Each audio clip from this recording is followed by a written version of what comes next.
Sir, તમારો ગટ હેલ્થનો video જોયો તો બહુ જ સરસ હતો. Thank you very much.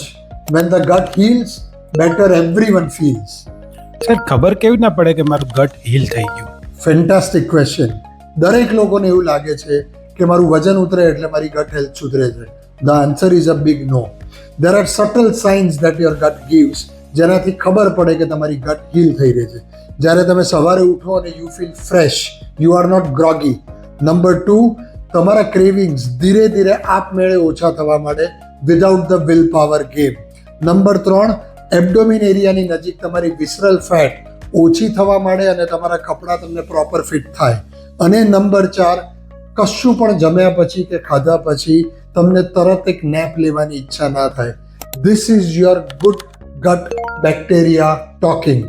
Simple વસ્તુ છે, જ્યારે ડાયટ લાઇફસ્ટાઇલ તમે મેનેજ કરો છો એના કારણે તમારા ગુડ ગટ બેક્ટેરિયા બેલેન્સ થાય છે, જેના કારણે શરીરમાં 3 ચેન્જીસ થાય છે. ફર્સ્ટ, તમારું ઇન્ફ્લેમેશન ઓછું થાય છે. નંબર 2 એન્ડ મોસ્ટ ઇમ્પોર્ટન્ટ, તમારું બ્રેન જે પહેલાં ફોગી ને મૂડી હતું એ હવે થોડુંક લાઇન પર આવે છે, ફીલ ગુડ ફેક્ટરના મોડમાં આવે છે. અને નંબર 3, તમારી હોર્મોનલ હેલ્થ સુધરે છે. So I am a very very big believer in good gut health. I have already told you that gut is your second brain. So હું તમને ફરીવાર કહું છું, focus on your diet, focus on your lifestyle to make sure that તમારા બંને brains are at optimal health. Take care guys. જય હિન્દ.